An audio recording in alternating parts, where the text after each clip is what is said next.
We know each of us, while we are similar in many ways, but we are also very unique based on our genotype. We also know we are different based on our microbiome, right? Each one of us are only similar, 30% similar microbes, 70% different. Our responses to the same food are different. No, if I stick a glucose monitoring unit, right, on me, and I eat a banana and you eat a banana, maybe you may get a glycemic peak and I may have a flat peak. Whereas if you eat cookies and I eat cookie, maybe I have a flat line on cookies and you may have a peak. So that tells us that each one of us respond very differently to the same stimuli, and so we are unique. If we have unique body types, then we probably respond differently to the same food, right? So if we know the type of food, which is the characteristics of food, can we therefore map the food to the body type, right? So what are the foods, which I should have more of or less of, right? So if I can type the body and I can type the food and I have some kind of an algorithm or decision rules, right, which tell us what to eat more of and what to eat less of, then each one of us, the diet which emerges would become a personalized diet.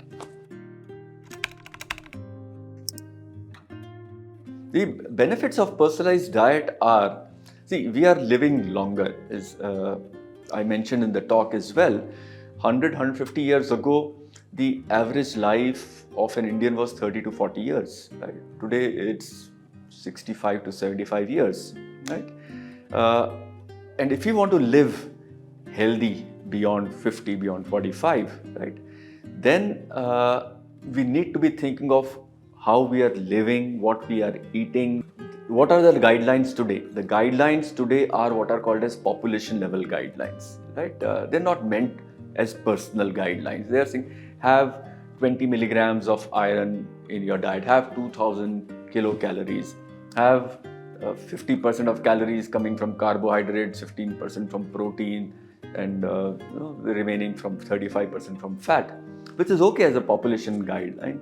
But within that, right, how do I decide where am I? And if I have to look at wellness when I'm going to be 60, at when I'm 20, the only way to achieve that is through personalized, not through population level.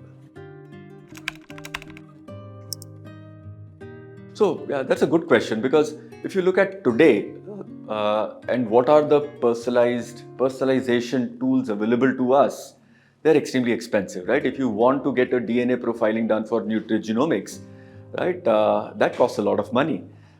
If you require to read your microbiome, one reading will not be sufficient. You need to do it at regular intervals. That's a lot of money. My personal estimate is it probably costs about 1 lakh to 2 lakh rupees in the first year itself, and then maybe another lakh every year if you wanted to do personalization, because you also want the guidance of an expert to do that. So this will take a long time before it becomes something for the masses. So it seems quite elitist, in a way.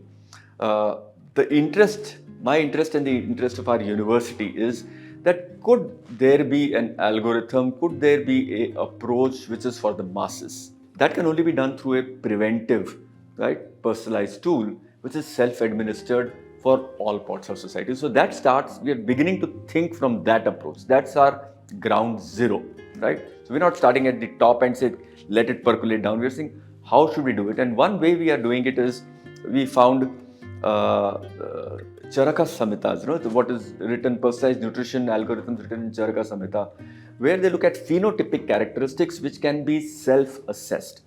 140 of them, right? And with today's availability of smartphones, right, in everybody's pockets, and more so with every passing year, you could administer these off a smartphone. The other thing about personalized nutrition is it is dynamic, right? Tomorrow I am different from what I am today, right? Also, morning is different from evening, right? Summer is different from winter. It needs to be adjusted for my every passing day as I move along in my life stage, for day time, morning, breakfast, lunch, dinner, for winter season, summer season, rainy season. That can only be done at a low cost by combining this phenotypic assessment, what we call as quantitative descriptive analysis, which is it's descriptive analysis of my health, but I'm able to quantify it. Quantitative descriptive analysis of my health, of my body type, and the food analysis to support this kind of analysis. We put it all together onto an algorithm which runs off a mobile phone. We could personalize nutrition for the masses, self-administered.